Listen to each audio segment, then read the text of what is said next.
Hello and welcome to our video series on recording video lectures. Whether you want to flip your classroom, prepare for emergencies, or set up a class for when you can't be there, video can be a great tool to engage your students. So, what videos are going to be available in this series? This video is on the best practices for recording and for choosing a tool to do the recording with. There's also going to be a video on PowerPoint recording with a tool called Screencast-O-Matic, or using our live video conferencing system, Blackboard Collaborate, to do your recording. Finally, we'll cover publishing and sharing your video. Alright, so the first step is really planning your lecture. You want to make sure you've gathered all your materials in advance. You don't want to be fumbling with PowerPoint or some other material in the middle of your lecture. You also want to keep your videos short. In our experience, people start tuning out after as little as 5 minutes, but you definitely don't want any videos longer than 10 to 15. Also, you don't just want to read a PowerPoint. This particular video is fairly PowerPoint heavy, but you'll notice that we just put broad points on the screen and give larger descriptions by speaking. Making a script, or at least an outline, can be very helpful. Scripts especially when you're trying to go back and caption your videos later. Of course, if using your script makes you sound stiff or unnatural, then just use an outline and just know you're going to have a little bit more work doing your captioning. Alright, let's talk about what you need to have to make these videos great. First off, you're going to want to find a quiet place.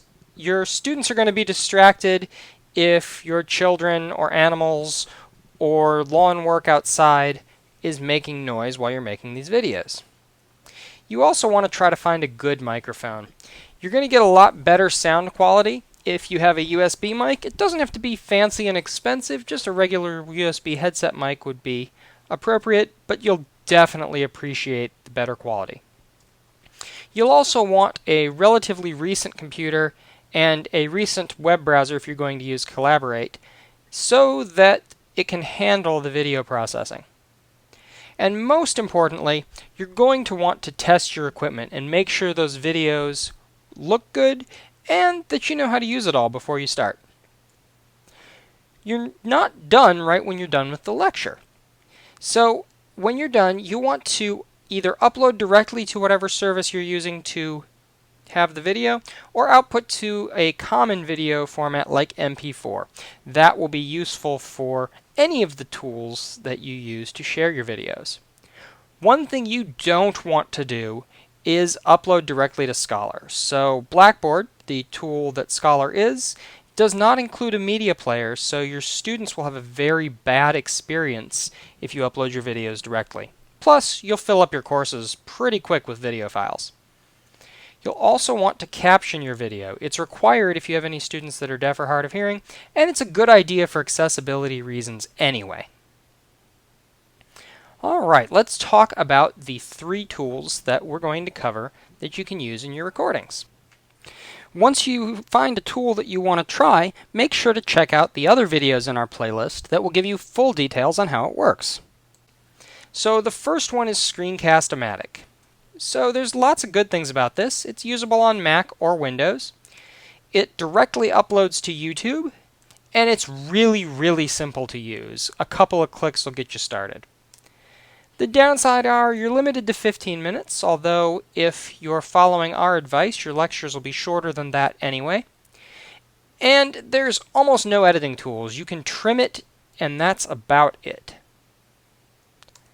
Next, you can directly use PowerPoint to record lecture videos. And the nice thing about that is it can record any length of video, and you can edit it on a per slide basis. Plus, it's already installed on all CNU computers. The downside is it's only usable on Windows. Now, some of your Mac PowerPoint programs may be able to record video, or they'll say they are, but in our experience, it hasn't been consistent. And it's a bit more complicated than something like Screencast-O-Matic, and you can't automatically upload it to YouTube. The last tool we have is Blackboard Collaborate. So this is mainly a real-time conferencing tool but you can use it to record lectures, and it's actually pretty easy. So it's online already. You don't need to upload your video to any hosting service. It's usable for any length of video, and you can use it for hybrid courses, so you can actually be recording these videos and have students attend your course in real time. There's some downsides. There's absolutely no editing. Again, this is primarily a real-time communication platform, and you sometimes have to wait for the recording, although unlike our other two tools, you actually can use your computer while you wait.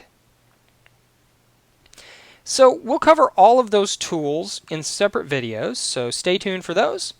But if you have questions, you can contact us at scholarsupport@cnu.edu or 757-594-8931. Thanks for watching, and we hope you'll watch the rest of our videos.